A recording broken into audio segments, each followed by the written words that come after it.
Hello students, last session में हम लोगों ने जीएसटी के चैप्टर नंबर 1 को कंप्लीट किया था। इंट्रोडक्शन हम लोगों ने देखा था, जीएसटी का इंट्रोडक्शन। सारी चीजें समझ में आ गई थी, जितना भी पढ़ाया गया था। तो आज हम लोग आगे चलते हैं और यहां से आपका स्टार्ट होता है जीएसटी की असली कहानी। जीएसटी अपना असली रंग अब दिखाएगा, जिसको हम लोग नाम देते हैं लेवी एंड कलेक्शन। हम इस चैप्टर की बात करते हैं। लेवी एंड कलेक्शन, इस चैप्टर में हम लोग बेसिकली 3 सेक्शंस पढ़ेंगे। Section 7, section 8 and section 9। Section 7 आपको स्कोप ऑफ सप्लाई के बारे में बताता है।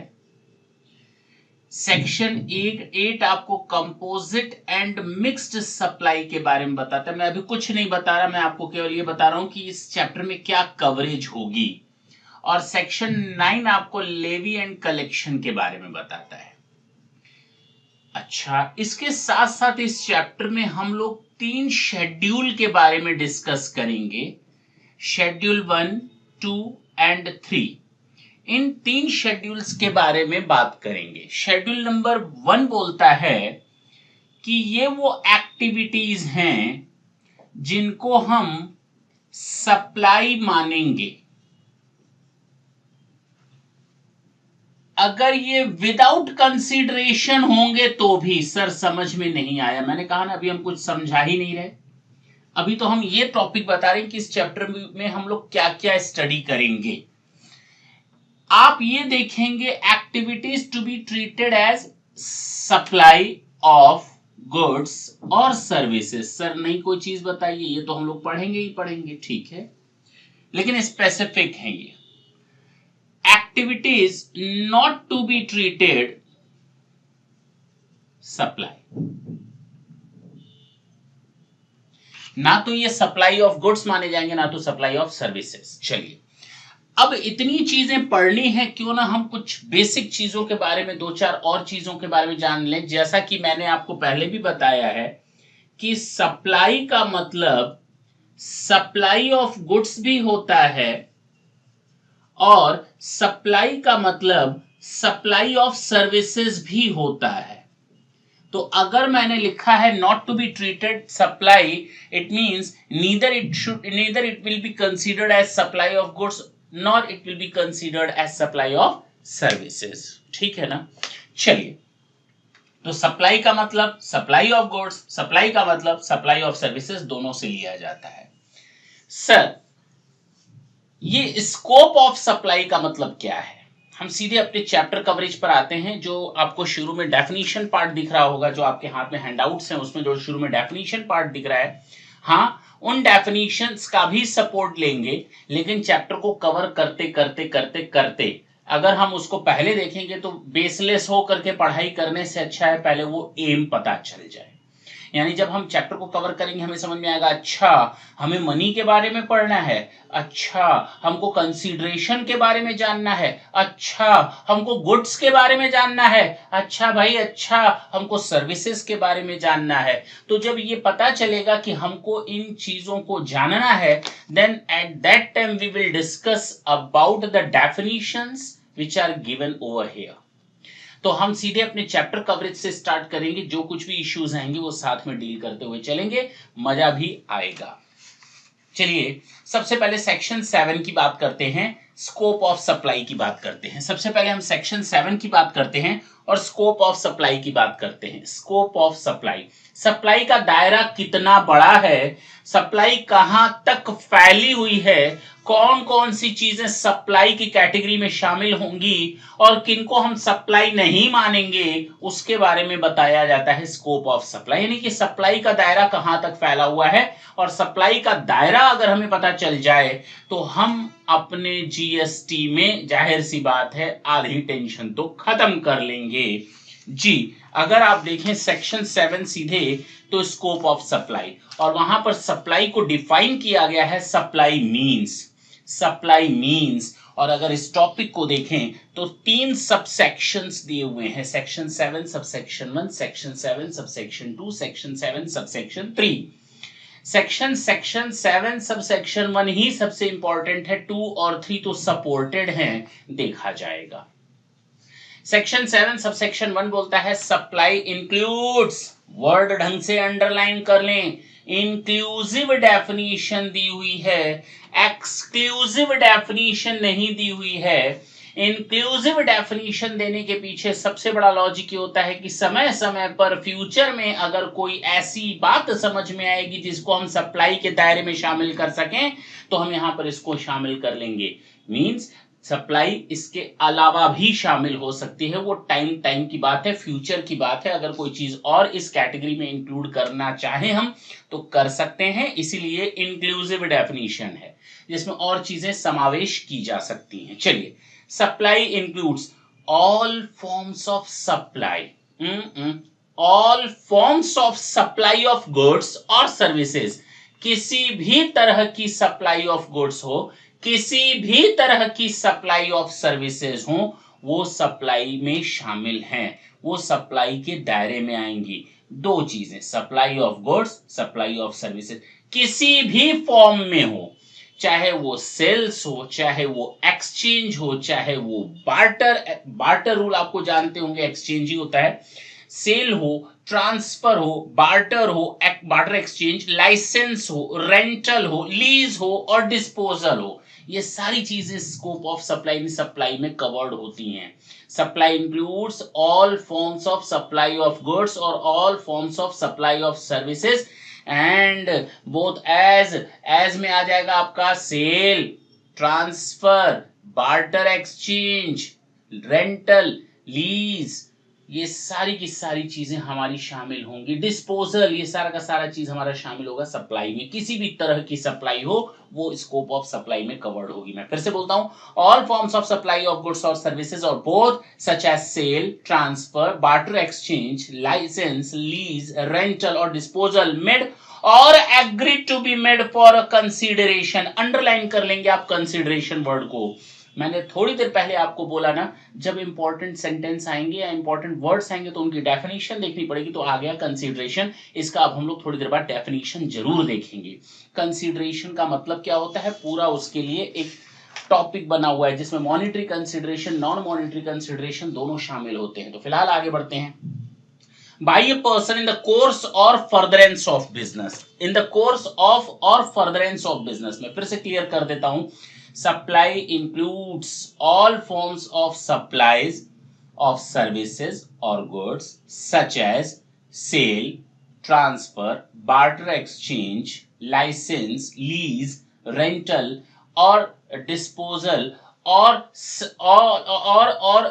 अब इसमें और के बाद खत्म नहीं कर दिया गया, और डिस्पोजल मेड और agreed to be made for a consideration, जिसमें हम किसी कंसिडरेशन के अगेंस्ट ये सप्लाई कर रहे हैं। मेरी बात ढंग से सुनिए, कंसिडरेशन नहीं है तो सप्लाई नहीं है, कंसिडरेशन नहीं तो सप्लाई नहीं, बात खत्म। चाहे वो सप्लाई ऑफ गुड्स हो, चाहे वो सप्लाई ऑफ सर्विसेज हो, कंसिडरेशन के अगेंस्ट होना चाहिए। सप्लाई अभी दे रहे हो गुड्स की या सर्विसेज को तो भी ठीक है, और agreed to be made, future में सप्लाई देंगे गुड्स की या सर्विसेज की, वो भी यहां कवर है। देखो ना कितनी चीजें कवर हुई है, लेकिन एक नया वर्ड आया कंसिडरेशन। अब नया वर्ड आएगा by a person in the course और फर्दरेंस ऑफ बिजनेस। फिर से एक नया वर्ड आया, by the person in the course of business और in the course of furtherance of business, इसको भी डेफिनेशन में हम लोग देखेंगे। फिलहाल in the course of business और in the course of furtherance of business को जीएसटी में डिफाइन नहीं किया गया है, इसकी नॉर्मल मीनिंग हम लोग ड्रॉ करने वाले हैं। Is it clear? बात समझ में आई? ये पहला टॉपिक क्लियर है। सारी तरह की सप्लाई ऑफ गुड्स, सारे तरह के सप्लाई ऑफ सर्विसेज शामिल होते हैं, सप्लाई माने जाते हैं।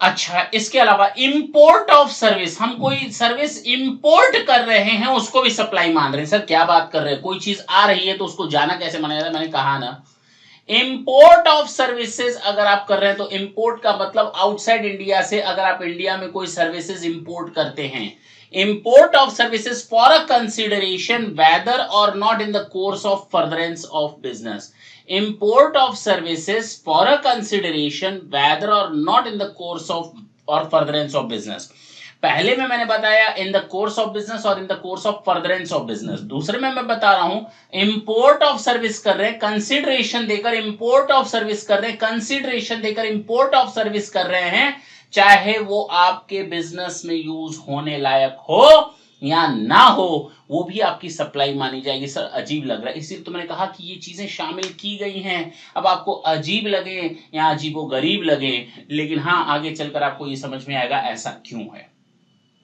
अगर आप इंपोर्ट ऑफ सर्विसेज कर रहे हैं और उसके अगेंस्ट आपने कंसिडरेशन दिया, बट ऑब्वियसली इंपोर्ट करेंगे तो कंसिडरेशन देंगे नॉर्मल केस में, भले ही वो आपके बिजनेस पर्पस के लिए हो या ना हो, वो भी हमारी सप्लाई में कवर्ड है, उसमें भी उसको भी हम सप्लाई की डेफिनेशन में कवर करेंगे। The activities specified in schedule 1 and the activities defined और the activities defined in schedule 2, ये दो चीजें आपको याद रखनी है, इनको भी हम सप्लाई मानेंगे। हाँ मैंने बोला तो इनको हम सप्लाई मानेंगे, to be treated as supply. अच्छा इनको भी हम to be treated as supply, तो देखो ना सेक्शन 7 का सब सेक्शन 1 चार चीजों को कवर करता है। All forms of supply for a consideration in the course of business और in the course of furtherance of business, पहला।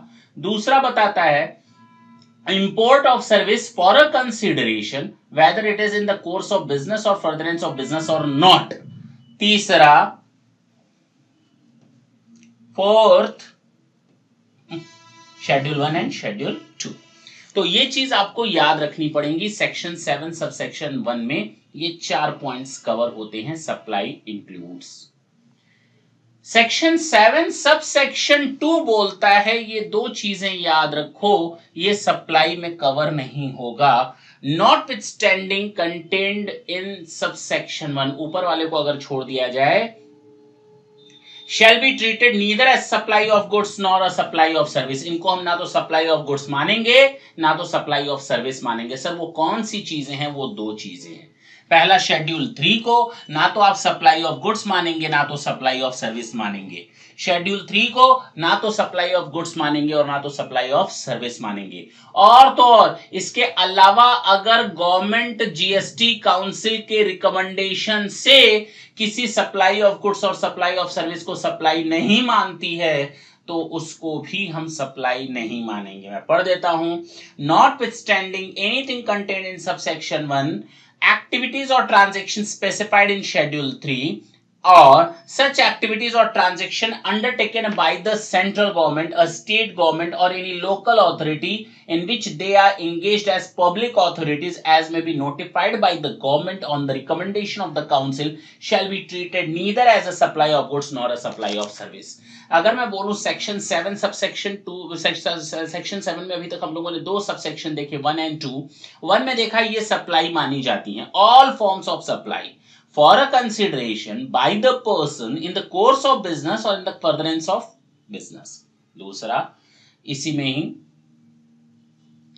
शेड्यूल 1 और शेड्यूल 2 को भी कवर किया गया है, जबकि एक एक्स्ट्रा ऐसी चीज इसमें इंट्रोड्यूस की गई है जो पचती नहीं है, डाइजेस्ट नहीं होती, वो होती है इंपोर्ट ऑफ सर्विस। उसको सप्लाई माना गया है, import of service supply treat किया गया है। Import of services against a consideration whether or not in the course of business और in the course of furtherance of business, चाहे वो बिजनेस के लिए हो या ना हो। अगर आपने सर्विसेज इंपोर्ट की हैं अगेंस्ट कंसीडरेशन तो आपको उसको भी सप्लाई मानना पड़ेगा। दूसरा मैंने बताया सेक्शन 7 सबसेक्शन 2 में कि शेड्यूल 3 में कोई अगर चीज दी है तो वो सप्लाई नहीं मानी जाएगी। और तो और सेंट्रल गवर्नमेंट, स्टेट गवर्नमेंट या कोई पब्लिक अथॉरिटीज जो पब्लिक अथॉरिटीज की तरह काम करती हैं, अथॉरिटीज जो पब्लिक अथॉरिटीज की तरह काम करती हैं, उनकी एक्टिविटीज को भी जीएसटी की काउंसिल से हम लोग सप्लाई नहीं मान सकते। ऐसा नोटिफाई किया जाना जरूरी है। तो कोई चीजें जो नोटिफाइड हैं, गवर्नमेंट की द्वारा की गई हैं, तो उनको भी हम स्कोप ऑफ सप्लाई में कवर नहीं करते। Section 7 sub section 3 the most important point कहता है subject to the provision of 1 and 2। अभी तक जो कुछ भी आपने देखा ऊपर उसको ध्यान में रखते हुए गवर्नमेंट रिकमेंड कर सकती है काउंसिल के थ्रू, नोटिफिकेशन दे सकती है गवर्नमेंट काउंसिल के रिकमेंडेशन करने पर कि ये वो ट्रांजैक्शन हैं जिनको हम सप्लाई सप्लाई ऑफ गुड्स मानेंगे, सप्लाई ऑफ सर्विस नहीं मानेंगे। आपको तो लगता है कि ये सप्लाई ऑफ सर्विस है, लेकिन गवर्नमेंट कहती है नहीं नहीं नहीं नहीं, सप्लाई ऑफ सर्विस मत सोचो, ये सप्लाई ऑफ गुड्स है। अभी आएंगे शेड्यूल 2 में भी हम लोग इस चीज के बारे में डिस्कस करेंगे। शेड्यूल 2 पूरा एक सेशन ले जाएगा हम लोग का। तो कहने का मतलब ये कहता है a supply of goods and not a supply as a supply of service. तो है एक्चुअल में वो सप्लाई ऑफ सर्विस, आपके दिमाग में लगता है कि वो सप्लाई ऑफ सर्विस है, आप उसको मानने जा रहे हो सप्लाई ऑफ सर्विस, मत मानो supply of service. Section 7 sub section 3 कहता है कि गवर्नमेंट नोटिफाई कर सकती है जीएसटी काउंसिल के रिकमेंडेशन से कि ये चीजें सप्लाई ऑफ सर्विस नहीं है, ये सप्लाई ऑफ गुड्स है। यहां सप्लाई ऑफ गुड्स नहीं है, ये सप्लाई ऑफ सर्विस है। सोचो, गवर्नमेंट के पास ये पावर है दिन को रात और रात को दिन कहने का। मतलब मान लेते हैं, हो सकता है कि आपको कोई चीज दिखने में लगती हो ये सप्लाई ऑफ गुड्स है, तो आपको गवर्नमेंट कह सकती है ना बेटा ना, इसको मान कर चलो सप्लाई ऑफ सर्विस है। आपको लगता है कि ये सप्लाई ऑफ सर्विस है, लेकिन ना बाबा ना, गवर्नमेंट कह सकती है ये सप्लाई ऑफ गुड्स है।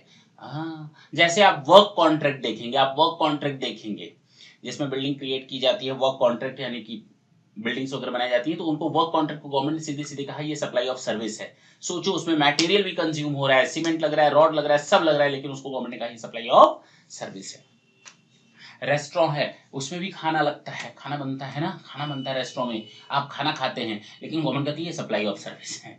ठीक है ना, तो आएंगे उसको देखेंगे हम लोग, उसकी चिंता करने की बात नहीं है। तो फिलहाल ये 3 पॉइंट्स हैं सेक्शन 7 में, गवर्नमेंट ने ये 3 चीजें बताई हैं और ये स्कोप ऑफ सप्लाई को पूरी तरह से डिफाइन करता है। Scope of supply includes section 7 sub section 1 में कि all forms of supply for a consideration by a person in the course of business और in the course of furtherance of business. Is it clear? दूसरा बताया गया कि import of services against a consideration whether it is in the course of business or not in the course of business, whether it is in the course of business or not, और furtherance of business। ठीक है ना, चाहे उसमें शामिल हो या ना हो। तीसरा बताया गया शेड्यूल 1, फोर्थ बताया गया शेड्यूल 2। शेड्यूल 1 कहता है कि अगर कंसिडरेशन नहीं भी है, पहले वाले में हम लोगों ने देखा सेक्शन 7 सब सेक्शन 1 में against consideration, for a consideration, second में देखा import of service for a consideration. Schedule 1 कहता है अगर कंसिडरेशन नहीं है तो भी उसको सप्लाई मानो ना। शेड्यूल 1 कहता है कंसिडरेशन नहीं है तो भी सप्लाई मानो ना, और शेड्यूल 2 कहता है कि ये सप्लाई ऑफ गुड्स और सप्लाई ऑफ सर्विसेज ट्रीट किए जाएंगे। Okay, last section 7 sub section 2 में यही बताया गया कि शेड्यूल 3 को हम लोग सप्लाई नहीं मानेंगे, और हो सकता है government, state government, central government या पब्लिक अथॉरिटीज जो पब्लिक अथॉरिटीज की तरह काम करती हैं, उनको हम लोगों ने जीएसटी काउंसिल की रिकमेंडेशन से गवर्नमेंट ने नोटिफाई कर रखा हो सप्लाई ना मानने का। एंड द लास्ट वन मैंने बताया, तीसरा और लास्ट यही बताया कि फर्स्ट और second section 7 subsection 1 and section 7 subsection 2 को ध्यान में रखते हुए ये चीज तो बिल्कुल दिमाग में रखो, अगर गवर्नमेंट ऐसा नोटिफिकेशन लाती है कि ये सप्लाई ऑफ गुड्स है ना कि सप्लाई ऑफ सर्विस, यहाँ ये तो सप्लाई ऑफ सर्विस है ना कि सप्लाई ऑफ गुड्स, तो आपको वही मानना पड़ेगा जैसा कि गवर्नमेंट ने दिया है। सबसे अच्छी बात इस जीएसटी रीजन की सबसे इंपॉर्टेंट चीज ये है कि अब एक्शनेबल क्लेम को जीएसटी के दायरे में शामिल कर लिया गया है। मैं फिर से बोलता हूं क्योंकि मैंने आपको गुड्स की डेफिनेशन अभी नहीं बताई है, मैं आपको बताने जा रहा हूं। उसके पहले आप ये याद रखिए कि एक्शनेबल क्लेम को अब हम जीएसटी के रेजिम में ले आए हैं। सर ये एक्शनेबल क्लेम होता क्या है, आएंगे देखेंगे। और सर्विसेज विदाउट कंसिडरेशन, उनको भी हम जीएसटी के दायरे में ले आए हैं। तो सर्विस से without consideration, supply without consideration, वो भी जीएसटी के दायरे में आ गई है, जो शेड्यूल 1 में हम लोग देखेंगे। शेड्यूल 1 में हम लोग देखेंगे सबसे इंपॉर्टेंट चीज जीएसटी की यही है कि विदाउट कंसिडरेशन की भी कोई चीज होगी तो अगर शेड्यूल 1 में दी है तो वो आपका सप्लाई मान लिया जाएगा, उसके कवरेज एरिया के अंदर आ जाएगा। और दूसरा, एक्शनेबल क्लेम को भी यहां पर शामिल किया गया है। सर अब हमें कुछ पॉइंट बताइए, डिस्कस करिए कि क्या क्या आप बोलने जा रहे हैं इंपॉर्टेंट।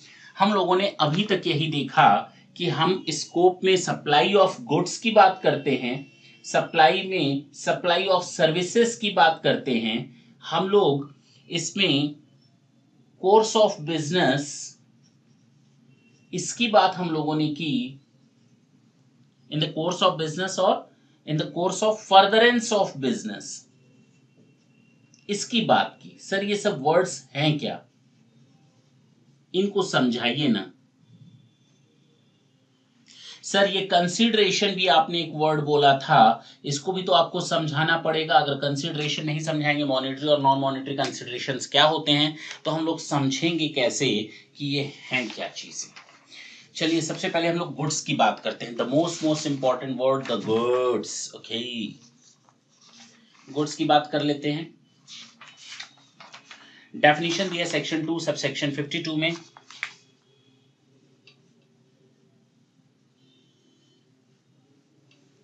गुड्स को डिफाइन किया गया है सेक्शन 2 सबसेक्शन 52 में। गुड्स को डिफाइन किया गया है, गुड्स में क्या क्या चीजें आती हैं।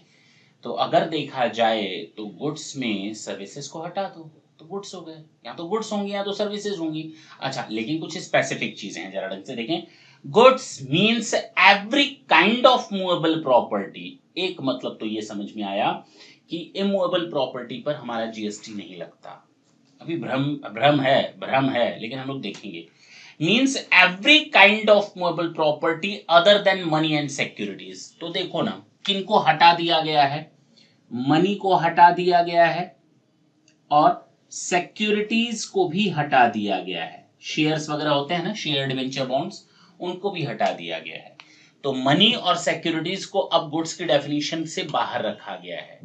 गुड्स इंक्लूड्स या goods means every kind of movable property, every kind of movable property other than money and securities but includes actionable claim. Okay, इसका मतलब इसमें शामिल है हमारा एक्शनेबल क्लेम। थोड़ी देर पहले मैंने बताया था ना, ये एक्शनेबल क्लेम क्या होता है आएंगे थोड़ी देर में डिस्कस करेंगे, चिंता करने की बिल्कुल जरूरत नहीं है। एक्शनेबल क्लेम शामिल है गुड्स की डेफिनेशन में। बात ढंग से समझें, क्योंकि अब मान लीजिए ऑब्जेक्टिव टाइप का क्वेश्चन आ रहा है, तो हमें यह पता होना चाहिए कि एक्शनेबल क्लेम कहां शामिल किया गया। तो गुड्स में शामिल किया गया। एक्शनेबल क्लेम को सेक्शन 2 सबसेक्शन 52 की डेफिनेशन में, गुड्स की डेफिनेशन में शामिल किया गया है। एक्शनेबल क्लेम शामिल है जिसमें शामिल नहीं है मनी एंड सिक्योरिटीज। तो मनी एंड सिक्योरिटीज को बाहर रखा गया है गुड्स की डेफिनेशन से, और एक्शनेबल क्लेम को शामिल किया गया है।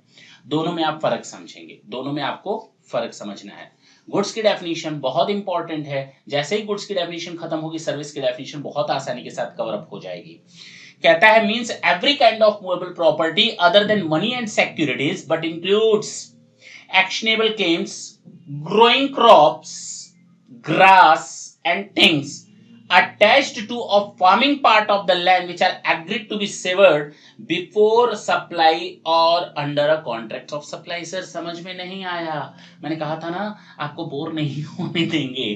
तो गुड्स में क्या क्या शामिल होता है? गुड्स में शामिल है एक्शनेबल क्लेम, शामिल क्या नहीं है? Money and securities. अच्छी बात है। अब अगर हमसे कोई ये पूछ ले सर्विस में क्या शामिल नहीं है, तो आप कहेंगे मनी नहीं आएगा, सिक्योरिटीज नहीं आएगा, दोनों नहीं आएंगे। ओके, सर्विस में ना तो मनी आएगी ना तो सिक्योरिटीज आएंगे। सर्विसेज में ना तो मनी आएगा ना तो सर्विस सिक्योरिटीज आएगा। तो मनी और सिक्योरिटीज तो जीएसटी के दायरे में आएंगे ही नहीं। मनी एंड सिक्योरिटीज तो जीएसटी के दायरे में आएंगे ही नहीं। अच्छा, एक्शनेबल क्लेम सर्विस में नहीं आएगा सर जी। अरे इंसानों, जिस चीज को स्पेसिफिकली गुड्स में शामिल कर लिया गया है, अब उसको सर्विस में क्यों शामिल कर रहे हो? तो इसका मतलब एक्शनेबल क्लेम सर्विसेज में शामिल नहीं होगा। तो हमारा गुड्स में शामिल होगा एक्शनेबल क्लेम स्पेसिफिकली, तो जाहिर सी बात है गुड्स में शामिल होगा तो सर्विस में शामिल नहीं होगा। दो चीजें ऐसी हैं, ना तो गुड्स में आएगा ना सर्विस में आएगा, वो होगा मनी, वो होगा सिक्योरिटीज। वापस आते हैं गुड्स की डेफिनेशन सेक्शन 2 सेक्शन 52 यानी क्लॉज 52। हम लोग जब सेक्शन 2 बोलते हैं तो उसके साथ क्लॉज वर्ड यूज होता है, लेकिन सॉरी मैं सब सेक्शन ही बोलूंगा। मेरी इस गलती को आप लोग क्षमा करें या ना करें, कुछ फर्क नहीं पड़ता, लेकिन ठीक है। सेक्शन 2 सबसेक्शन 52 सबसेक्शन में बोल रहा हूं, जबकि 2 और 10 के साथ क्लॉज वर्ड यूज होता है, लेकिन फिलहाल 2 के साथ मैंने क्या वर्ड यूज किया? Section subsection. Goods means every kind of movable property other than money and securities but includes actionable claim, growing crops, grass and things attached to a farming part of the land। मान लीजिए जमीन में घास आ रही है, जमीन से पेड़ पौधे, अब वो इमूवेबल है, उनको आप हिलाओ, पेड़ को, बरगद के पेड़ को हिलाओ, पकड़ करके ऐसे गले लग करके पूरा हिलाओ, हिलने वाला नहीं है वो बरगद का पेड़ वहीं रहेगा, आप गिर जाओगे, वो नहीं गिरने वाला। कहोगे सर वो इमूवेबल है, लिखा है ना every kind of movable property. अरे नहीं भैया, उस बरगद के किसी भी पेड़ की अगर मैं बात करूं तो ग्रास हो गया, या जो ग्रोइंग क्रॉप्स हो गई, ग्रोइंग क्रॉप्स हो गई, ग्रास हो गई, और ऐसी चीजें जो जमीन से लगी हुई हैं, forming part of the land, जो चीजें जमीन से लगी हुई हैं और जिनके साथ एग्रीमेंट कर लिया गया है पहले ही, वो लहलहा रही है फसल, लहलहा रही है फसल, उस फसल को ना हमें बेच दो, ये लो 5 लाख रुपए, अब वो फसल मेरी। अरे भैया वो जमीन से लगी हुई है, लगे रहने दो, हमने उसका एग्रीमेंट कर लिया ना, फ्यूचर में हम उस फसल को काट सकते हैं, अपने साथ ले जा सकते हैं। बात समझ में आई? अब देखो, forming part of the land which are agreed to be severed, जिसको जमीन से अलग करने के लिए हम लोगों ने एग्रीमेंट कर लिया बिफोर सप्लाई और अंडर कॉन्ट्रैक्ट ऑफ सप्लाई, जिसके तहत एक कॉन्ट्रैक्ट हो चुका है। तो अब आपको गुड्स की डेफिनेशन बहुत अच्छे और भले तरीके से समझ में आ गई होगी। अब गुड्स के बाद आते हैं सर्विस की डेफिनेशन। सर्विसेज की डेफिनेशन क्या दी है? Section 2 subsection 102। यहां पर भी मुझे क्लॉज बोलना चाहिए था। Service means anything other than goods, goods को छोड़ दो, मनी को छोड़ दो, सिक्योरिटीज को छोड़ दो, लेकिन मनी को छोड़ दोगे तो मनी तो एक ऐसी चीज है, तुम कहते हो सर 100 रुपए का छुट्टा दीजिए, क्या दीजिए? 100 रुपए का छुट्टा दीजिए, पैसा दो पैसा लो। तुमने 100 रुपए का छुट्टा मांगा, मैंने 100 के बदले 100 दे दिया, बताओ मुझे क्या मिला? कुछ नहीं। बाबा जी कहा ठुल्लू, मुझे कुछ भी नहीं मिला, कंसिडरेशन नहीं है। लेकिन अगर मैं एजेंट हूं, मैं करेंसी कन्वर्जन का एजेंट हूं, मैं एक्सचेंज कराने का पैसा चार्ज करता हूं, तो वहां पर भले मनी को हम लोगों ने शामिल नहीं रखा है, लेकिन मनी से रिलेटेड सर्विसेज देने पर आपके ऊपर स्कोप ऑफ सप्लाई में कवरेज आ जाएगी। क्यों? क्योंकि सर्विस की डेफिनेशन में कवर्ड है। But includes activity relating to the use of money और इट्स कन्वर्जन। लोग कन्वर्जन करवाते हैं ना, 5 लाख डॉलर दो, 10 लाख रुपए लो, 10 लाख के डॉलर के बदले 10 लाख रुपए के बदले कितना डॉलर दोगे, लोगे, ये सब बात होती है। डॉलर खरीदना बेचना, यूरो खरीदना बेचना, रुपए के बदले डॉलर कन्वर्जन करवाना, ये सारी चीजें होती रहती हैं। तो उसमें कमीशन भी होता है, मेरी फीस भी होगी कन्वर्जन फीस, तो उसको भी यहाँ शामिल किया गया है सर्विस की कैटेगरी में। Money is not the part of services, लेकिन money related activities are part of the services. Money directly are not the part of services, but money related activities are to be treated as services. तो कहा गया but includes activity relating to the use of money or its conversion by cash or any other mode from one form to another form, from one currency to another currency, from one denomination to another denomination for which a separate consideration is charged. तो important ये नहीं है कि 100 रुपया लाओ और 100 रुपया ले जाओ, इंपॉर्टेंट ये है कि 100 रुपया लाओ, 100 का छुट्टा चाहिए, 90 ले जाओ, हम तो छुट्टा कराने का पैसा काटते हैं, कमीशन काटते हैं। For which a separate consideration is charge. तो इंपॉर्टेंट वर्ड लास्ट में, तो कंसिडरेशन हर जगह है। हाँ, इंपोर्ट ऑफ सर्विस के केस में कंसिडरेशन के अगेंस्ट था, तो चाहे वो बिजनेस के लिए हो या ना हो। सेक्शन 7 सबसेक्शन 1 में हम लोगों ने देख लिया। उसी के नीचे हम लोगों ने देखा था शेड्यूल 1 में लिखा हुआ है कि जो एक्टिविटीज शेड्यूल 1 में दी है ना, वो विदाउट कंसिडरेशन होगा, बावजूद इसके हम उसको स्कोप ऑफ सप्लाई में कवर करेंगे। कंसिडरेशन नहीं है, लेकिन हम उसको स्कोप ऑफ सप्लाई में कवर करेंगे। लेकिन गुड्स और सर्विसेज की जब हम स्पेसिफिकली डेफिनेशन देखते हैं, तो वहां पर consideration play a very important और वाइटल रोल। क्लियर? मनी क्या होती है? मनी अपना सपना, मनी सबका सपना, मनी मेरा तो नहीं है भाई, सबका सपना मनी। मनी का मतलब जरा ये भी समझा दियो sir.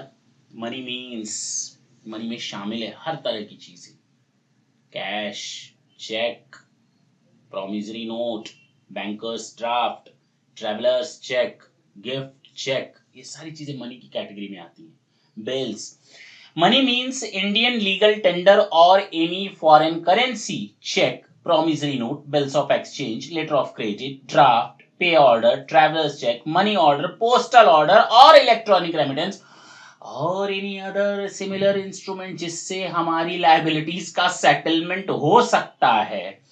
Or any such similar instrument recognized by the RBI when used as consideration to settle an obligation or exchange with Indian legal tender of any other denomination, but shall not include any currency that is held for the numismatic value। छोड़ देते हैं numismatic value क्या होती है, पहले ये समझते हैं मनी का मतलब क्या। मनी मतलब सब कुछ, मनी सब कुछ नहीं है, भगवान तो नहीं है, लेकिन भगवान से कम नहीं ऐसे सुनने को मिलता है, लेकिन ऐसा कुछ नहीं है। पैसों के पीछे भागना नहीं चाहिए, आप ऐसा काम करो कि पैसा आपके पीछे भागे। चलो, मनी में क्या क्या शामिल है? मनी एक लीगल टेंडर होता है जिसको आप रिकॉग्नाइज करते हो, आपको तो अच्छा इसके थ्रू भरोसा रहता है। अगर मैं आपको 100 रुपए दूं तो ये नहीं कह सकते कि हम नहीं लेंगे, मेरी बात समझेंगे।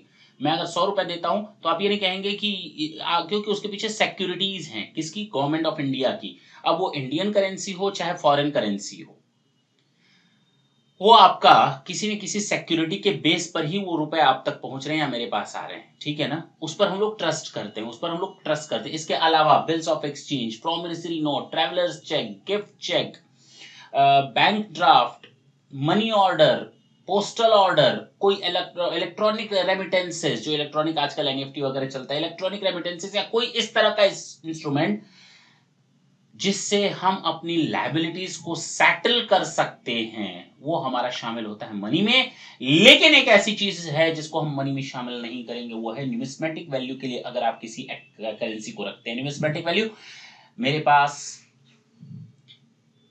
राजा अशोक के जमाने की अशर्फियां हैं। अच्छा, महाराजा अशोक के समय, चंद्रगुप्त मौर्य के समय की अशर्फियां हैं, राजा अकबर के जमाने की अशर्फियां हैं मेरे पास है, मैं दिखाऊं? अब उन अशर्फियों को हम कहीं ले जाएंगे, खरीद लो, जबकि उसकी वैल्यू करोड़ में। सामने क्या खरीदो, उसको मिट्टी समझ में आएगा, वो कहेगा कुछ नकली वकली है। लेकिन है, अगर वो असली है तो उसकी वैल्यू करोड़ों में है। अगर उसकी वैल्यू बढ़ रही है रखने से, न्यूमिस्मेटिक वैल्यू, तो उसको हम लोग नॉर्मल मनी की कैटेगरी में शामिल नहीं रखते। तो ये चीज याद रखेंगे आप। इतनी चीजें तो हो गई, गुड्स की डेफिनेशन हो गई, सर्विसेज की डेफिनेशन हो गई, मनी की डेफिनेशन हो गई। और अब हम बात करते हैं किसी एक ऐसी चीज की। अच्छा, in the course of business और in the course of furtherance of business, ये शुरू में ही मैंने दे रखा है, in the course of business और फर्दरेंस ऑफ बिजनेस। तो बिजनेस की डेफिनेशन हम लोग बाद में देखते रहेंगे, आप लोग खुद देख लेंगे, कोई दिक्कत नहीं है। बिजनेस में कॉमर्शियल एक्टिविटीज वगैरह शामिल हैं। स्कोप ऑफ सप्लाई में क्या रोल प्ले करता है उसका मैंने एक एग्जांपल भी दे रखा है, मैं अभी उसके बारे में डिस्कस करूंगा। In the course of business और in the course of furtherance of business, दोनों में फर्क क्या होता है वो याद रखो। In the course of business, सामान को खरीदना, सामान को बेचना, सर्विसेज देना, एम्प्लॉइज को हायर करना, ये सब in the course of business होता है। मुझे बिजनेस करना है, that these things are the directly part of the business, ये कहलाता है in the course of business. और in the furtherance of business, कोई भी ऐसी चीज जो हमारे बिजनेस को सपोर्ट करती है, ऐसी activity intended for the advancement of business, जो हमारे बिजनेस को सपोर्ट करने का काम करती है, उसको हम इन the course of furtherance of business कहते हैं। अगर मैं किसी को फ्री सर्विसेज दे रहा हूं, कम पैसे लेकर के सर्विसेज दे रहा हूं, फ्री सर्विसेज दे रहा हूं, लेकिन उसका पर्पस हमारा फ्यूचर में बेनिफिट कमाना है बिजनेस में, तो वो हमारा इन the course of furtherance of business कहलाएगा। ठीक है, इसके बारे में हम लोग क्वेश्चन तो देखेंगे, ठीक है ना? Only those supplies that are in the course or furtherance of business qualifies as supplies under GST। तो अगर अब बात आती है सप्लाई ऑफ गुड्स और सप्लाई ऑफ सर्विसेज। मान लो ये मोबाइल मैंने अपने पर्सनल यूज के लिए लिया हुआ है, I am not a businessman, बिल्कुल बिजनेसमैन नहीं हूं मैं, प्रोफेशनल नहीं हूं, मैं आप ही की तरह का बंदा हूं, और मेरे पास ये मोबाइल है। चलो आपके पास मोबाइल है, चलो मैं अपनी बात करूंगा तो शायद आप कंफ्यूज हो जाएंगे। मैं आपकी बात करता हूं, आपकी जेब में जो मोबाइल है ना, आप हमें दे दो, हमसे ले लो 500 रुपए। आपने मोबाइल बेचा ना, आप कहते हैं आपने हमें मोबाइल दिया ना, बेचा ना, आपने मोबाइल सप्लाई किया ना, लगाओ जीएसटी, जाओ दियाओ। सर कैसी बातें करते हैं, मेरे ऊपर जीएसटी? हम इन द कोर्स ऑफ बिजनेस में नहीं कर रहे, आप जो हमको सप्लाई कर रहे हो, not in the course of business and not in the furtherance in the course of furtherance of business. आपका ना तो उसका बिजनेस में कोई सपोर्ट मिलने वाला है, और ना तो आप कोई बिजनेस कर रहे हो उसके अगेंस्ट आपने सप्लाई किया है, तो आपका तो बिजनेस से दूर दूर तक कोई वास्ता नहीं है, प्रोफेशन से कोई दूर दूर तक वास्ता नहीं है, किसी सर्विसेज का दूर दूर तक कोई वास्ता नहीं है जो आप बिजनेस की तरह ट्रीट करते हो। तो ये जो आप मोबाइल हमको सेल करोगे, that is not to be covered under scope of supply.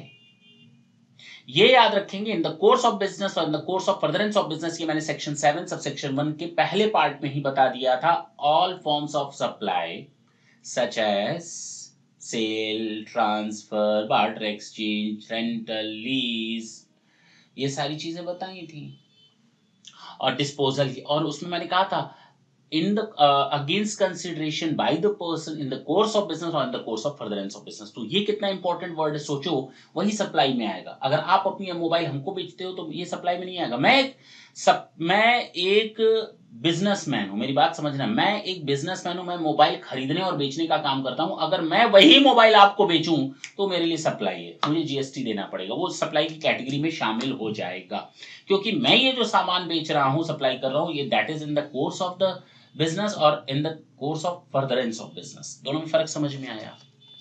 आया ना जी? पक्का सर आ गया।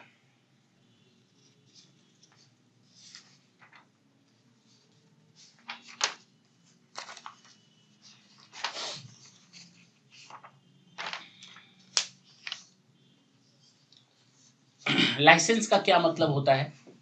Licence means an official documents, license means an official documents that permits to do something. Official means an official license means an official documents. License का मतलब होता है एक official documents, government का डॉक्यूमेंट, यहाँ कह सकते हो जिसको एक अप्रूवल मिलती है, वो है license. License means an official document that permits to do something, जिससे आपको कुछ करने का मौका मिलता है लाइसेंस से। लाइसेंस, आप पॉल्यूशन डिपार्टमेंट का लाइसेंस ले आओ तो इसका मतलब आप हवा को खराब कर सकते हो, हवा खराब करो, कोई दिक्कत नहीं, लाइसेंस है आपके पास, that permits you to do something, ठीक है ना? Lease is an lease agreement, lease is an lease legal agreement by which money is paid. Lease एक लीगल एग्रीमेंट होता है जिसमें ओवर द पीरियड धीरे धीरे, अगर मैं आपकी कोई चीज, मैं आपको अपनी मोबाइल देता हूं, ले जाओ किराए पर, हर महीने 100 रुपए देते रहना, तो ये लीज एग्रीमेंट के अगेंस्ट होगा। Lease is an legal agreement by which money is paid in order to be to use land, building, plant और vehicle for an agreed period of time. अब वो चीजें जब किसी लिमिटेड पीरियड के लिए आप यूज कर सकते हैं, चाहे वो बिल्डिंग हो, चाहे वो जमीन हो, चाहे वो प्लांट हो, चाहे वो मशीन हो, व्हीकल हो, या कोई और चीज हो। डिस्पोजल, किसी चीज से हम छुटकारा पाना चाहते हैं। मेरे पास एक खराब मोबाइल रखी हुई है, खराब मोबाइल रखी हुई है, मेरे पास एक खराब गाड़ी रखी हुई है, मैं चाहता हूँ उसको बेच दो, हटा दो, कुछ नया ले आओ, तो उसको हम कहेंगे डिस्पोजल, गेटिंग राइट ऑफ। तो एक्शन और process of getting right off something और sale of shares, property etcetera includes, छोड़ दो, बता दिया इंक्लूड्स का मतलब क्या होता है। अब मैं आपसे एक बात बोलना चाहता हूँ, चीजें बहुत तेजी से चलेंगी आगे। सबसे इंपॉर्टेंट चैप्टर आपका यही है, स्कोप ऑफ सप्लाई, सबसे इंपॉर्टेंट चैप्टर, और चूंकि आपका ऑफिशियली देखा जाए तो this is your first session. हम लोगों ने बेसिक देखा, ठीक था, that was okay, but officially this is your first chapter in the name of chapter number 2, but this is your official first chapter. और इतनी तेजी से अगर आप आगे बढ़ेंगे, आपको थोड़ा ठहराव चाहिए। फर्स्ट चैप्टर अगर ढंग से समझ में आ गया, बिलीव मी, अगर आपको फर्स्ट चैप्टर समझ में आ गया तो chapter number 2, chapter number 3, chapter number 4 कहानियों की तरफ होते जाएंगे। शुरू के 4-5 चैप्टर आपको ढंग से समझने हैं, उसके बाद तो आपको कोई रोक नहीं सकता।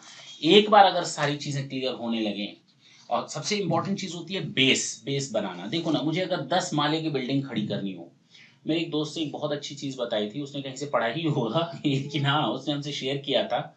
उसने कहा था, दिलीप देखो, दुनिया में लोगों की आदत होती है, वो बड़ी बिल्डिंग देखते हैं, सबसे ऊंची, कि देखो कितनी बड़ी बिल्डिंग है, कितना बढ़िया है। वो ये नहीं देखते कि उतनी बड़ी और मजबूत बिल्डिंग बनाने के लिए उस बिल्डिंग के नीचे जो नींव है, जो दिख नहीं रही है, वो कितनी मजबूत है। आपका बेस कितना स्ट्रांग है, दैट डज मैटर। अगर आपका बेसिक क्लियर है, फाउंडेशन स्ट्रांग है, तो आप उस पर एक मजबूत बिल्डिंग बना सकते हैं। उसी तरह जब आप किसी को सक्सेसफुल पर्सन को देखते हैं, देखो कितना सक्सेसफुल है, वो तो सेलिब्रिटी है, देखो ना अमिताभ बच्चन जा रहे हैं, मतलब आपको, आप उनको हल्के में भी कभी कभी ले लेते हैं, लेकिन वहां तक पहुंचने के लिए उन्होंने कितनी स्ट्रगल की होगी, कितने पापड़ बेले होंगे। आपको उनकी सक्सेस तो नजर आ रही है, उनकी किस्मत तो नजर आ रही है, लेकिन उसके पीछे की मेहनत वो नहीं नजर आ रही, उनके सैक्रिफाइसेस नहीं नजर आ रहे। उसी तरह मैं being a teacher, being a mentor, मैं आपको एक ही चीज बोलूंगा, अपने टारगेट पर केवल कंसंट्रेट रखें, nothing else. We don't need anything extra और एनीथिंग एल्स। आप अगर पढ़ने बैठते हैं, जैसे अभी मैं पढ़ा रहा था आपको, तो मेरी 1 या 2 बार रिंग बज गई, मुझे बड़ा इरिटेशन होता है जब इस तरह की कोई एक्टिविटीज होती है। आज मैं उसको रिंगर ऑफ करना भूल गया, लेकिन मुझे बड़ी इरिटेशन होती है जब बीच में इस तरह का कोई डिस्टर्बेंस हो। वही चीज आपके साथ होनी चाहिए। when you are just going to involve with your books na, then you 100% of your mind should be concentrated towards your study. even a single disturbance आपके लिए खतरनाक है, आप बिल्कुल किनारे कर दो। these are the distractive things, ये आपके बिल्कुल दिमाग को डिस्ट्रैक्ट करते हैं। आप बिल्कुल जब पढ़ने बैठो तो अपने मोबाइल वगैरह को बिल्कुल कहीं फेंक दो मतलब रख दो, रिंगर साइलेंस करके कहीं डाल दो, फेंक दो, बजे ना कहीं, घंटे घंटे की आवाज ना सुनाई दे। कई लोगों को अपडेट करने की आदत होती है हर एक घंटे में, भैया किनारे रखो उन सब चीजों को। चलिए, उम्मीद करते हैं आप इन चीजों को फॉलो करेंगे। और चूंकि आज आपका ये पहला सेशन था ऑफिशियली, तो नेक्स्ट सेशन में हम लोग 2-3 नई चीजें देखेंगे। मैंने कहा था कि मैं बोर नहीं होने दूंगा। एक तो ज्यादा लंबा सेशन नहीं होगा शुरू में, धीरे धीरे हम लोग अपने सेशंस को इंक्रीज करते जाएंगे जैसे जैसे हमको चीजें समझ में आती हैं। देखो, किसी चीज के अंदर जब हम एंटर करते हैं ना, तो हम लोग को बड़ी खुशी मिलती है जब समझ में आए। तो अगर हमको जीएसटी का बेसिक ही नहीं समझ में आएगा तो खुशी भी नहीं मिलेगी और हम बोर फील करेंगे। दिमाग को सोचने की एक मशीन बनाओ, सोचो, जितना सोचोगे उतना ज्यादा निकल करके चीजें आएंगी। उसके आसपास चीजों को सोचने की आदत, क्यों, कब, कैसे, कहां, इसका सॉल्यूशन ढूंढो, उससे आपको मजा आएगा। सब्जेक्ट में इन्वॉल्व होने की कोशिश करो। जब आप सब्जेक्ट में इन्वॉल्व होने की कोशिश करते हो तो आपके आधे से अधिक कंसेप्ट तो उसी समय तैयार हो जाते हैं, आपको तो कोई डाउट्स ही नहीं बचते। तो उम्मीद करते हैं आज जो मैंने पढ़ाया है वो आपको समझ में आया। नेक्स्ट सेशन में आप पूरे दिमाग लगा करके पूरा मन से यहाँ पर बैठेंगे मेरे सामने, और शेड्यूल 1 को हम लोग पढ़ना स्टार्ट करेंगे, और साथ साथ उसके साथ एक दो डेफिनेशन और एक दो इंपॉर्टेंट टर्म्स को समझने की कोशिश करेंगे। Thank you. Thanks a lot.